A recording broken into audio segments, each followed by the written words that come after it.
Your Excellency, Right Reverend Monsignor Hubertus Van Meegen, the Pope's representative to Kenya, Your Eminence John Cardinal Njue,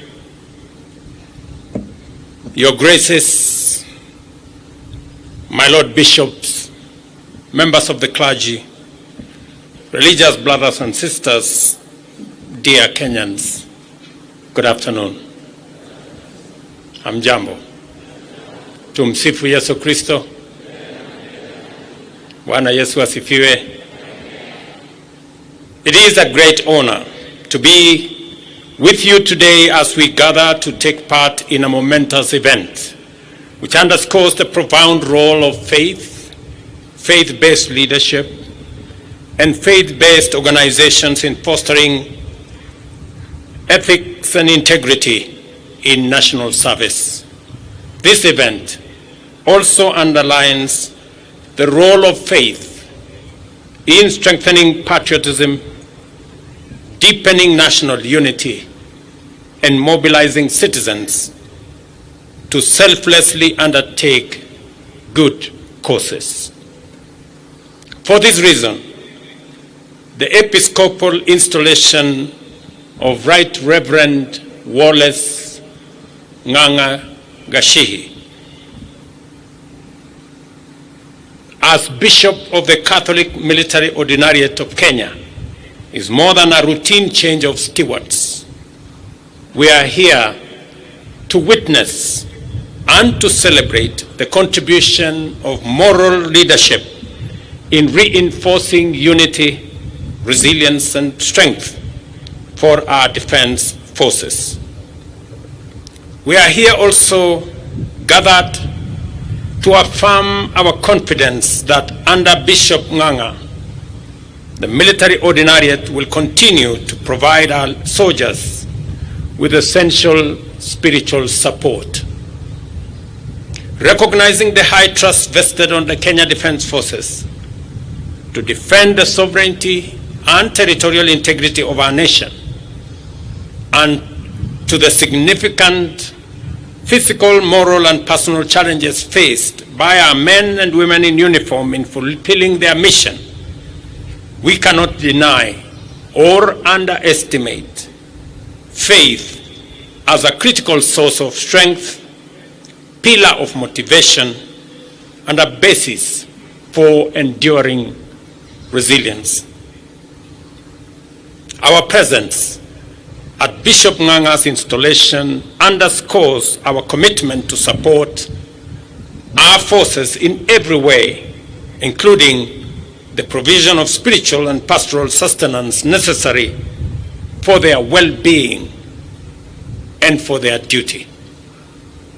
In Kenya, we acknowledge the supremacy of the Almighty God of all creation, and therefore the recognition that protection of the freedom of worship is a fundamental constitutional guarantee.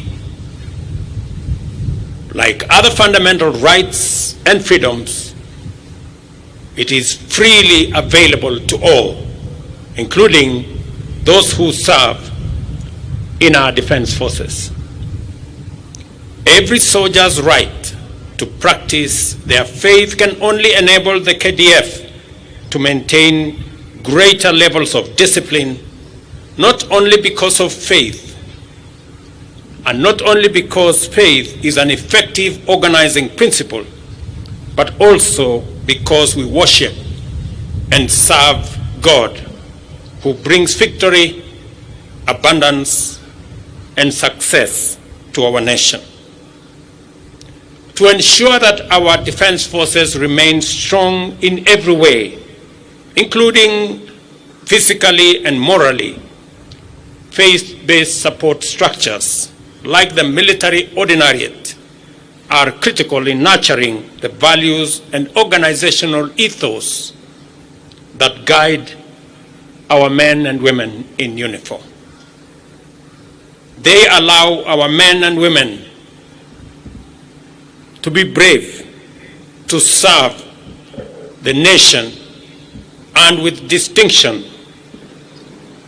to undertake their responsibilities while staying true to their beliefs. We live in a highly dynamic world where faith and moral values are under constant challenge from skepticism, moral relativism, religious extremism, and even terrorism. Our institutions, communities, and nation have never required a solid ethical and spiritual foundation as they do today. Bishop Ng'ang'a's strong spiritual leadership enables our men in uniform and women to navigate their challenges guided by faith, grounded in integrity, and service for a higher moral cause. Throughout the life of our nation, the partnership between the state and religious institutions has been a cornerstone of our nation's strength.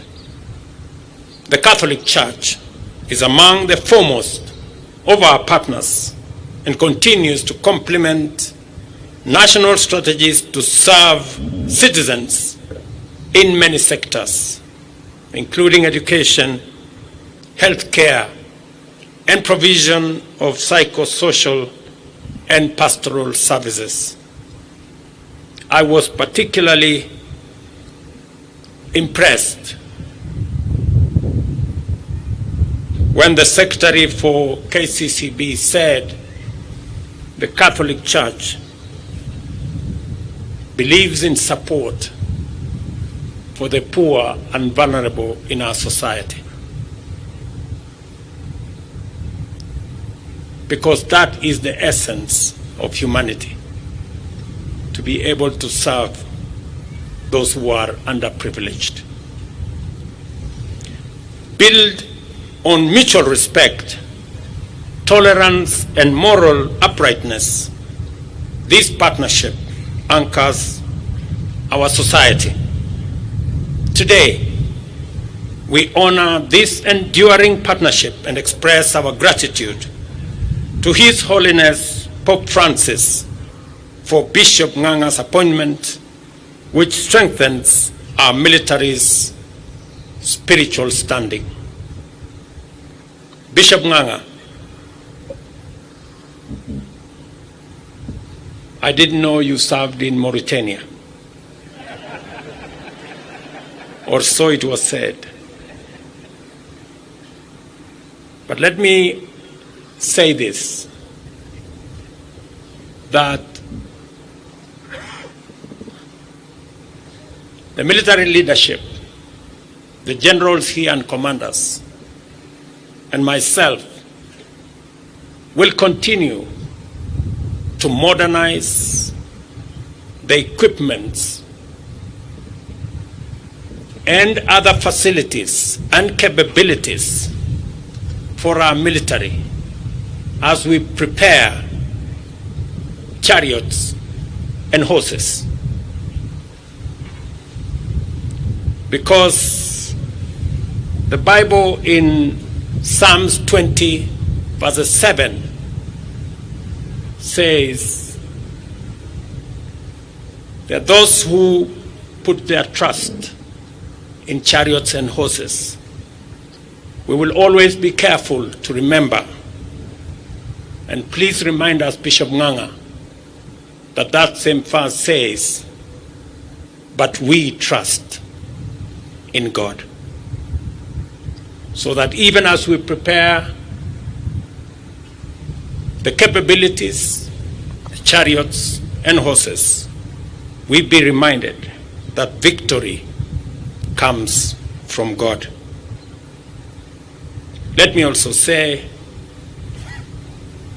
to the military commanders, officers, and servicemen that it is my prayer that as you undertake the responsibilities of protecting our nation, as you serve humanity in Kenya and elsewhere around this world, a service that you have provided with dedication and professionalism, that the words of Matthew 5:9 shall be your portion, that the sacrifices that you make to protect our nation, to keep the peace, the words of Matthew 5:9 that say, "Blessed are the peacemakers, for they will be called the children of God." That in your sacrifice, in your commitment, in your peacekeeping, that you shall be honored to be the children of God.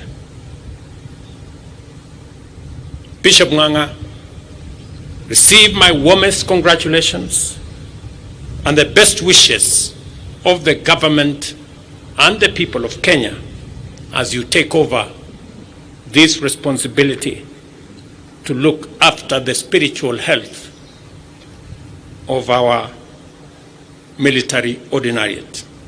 Your leadership will be vital in guiding those who defend our nation, and I'm confident that under your guidance, the military ordinariate will remain a source of strength for not just our brave men and women in uniform, but their families and to all who work with them. Even in this moment of celebration, let us take a moment to remember the many heroic men and women whose selflessness, courage, and moral strength inspired them to dedicate their lives and work to the service of our motherland, and especially those who made the ultimate sacrifice in line of duty. Let us honor their memory and gratefully acknowledge their contribution. May their example serve to inspire us to do more and better in the service of our country. May they rest in eternal peace, and may their families find comfort in our respectful recognition of their noble sacrifice and honorable service. May the Almighty God bless our new bishop as he takes over the ordinariate, and may God bless the Kenya Defense Forces and our great Republic of Kenya, a country we so dearly love. Thank you very much. Basi, asante sana Mheshimiwa Rais. Kwa hivi sasa anaelekea kwenye jukwaa kuu